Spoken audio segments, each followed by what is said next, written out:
Arestado ang 8 nagbebenta umano ng mga signal jammer at 2 nagbebenta ng SIM card modem pool.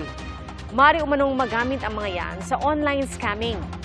Saksi, si Maki Pulido.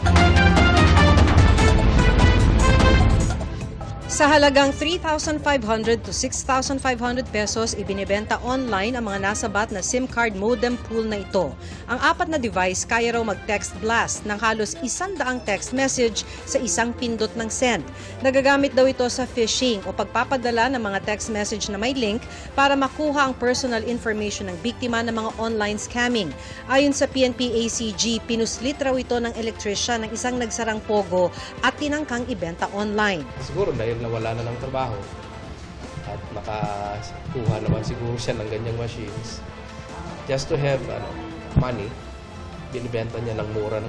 3,500 pesos ang benta kung 5 to 10 meters ang i-jam na signal, 52,000 pesos naman kung 500 square meters ang range. Itong signal jammers na to, ang sila sabi nitong mga nahuli natin ay nag-order din sila sa China. And then they are reselling this online. Na-monitor ng PNP Anti-Cybercrime Group ang bentahan kaya't nagkasa sila ng magkahiwalay na buy-bust operation. 8 ang naarestong nagbebenta ng signal jammer sa Pasig City, 2 naman ang inarestong nagbebenta ng SIM card modem pool sa Muntinlupa. Sasampahan sila ng paglabag sa Anti-Cybercrime Law.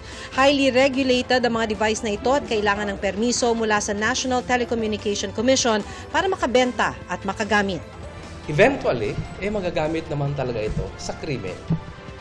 So why not disrupt them while hindi pa nagagamit? Alam naman natin ngayon, maraming nabibiktima sa scam using this machine. So bakit hantayin pa natin makapag-scam sila? Para sa GMA Integrated News, ako si Maki Pulido, ang inyong saksi. Mga kapuso, maging una sa saksi. Mag-subscribe sa GMA Integrated News sa YouTube para sa iba't ibang balita.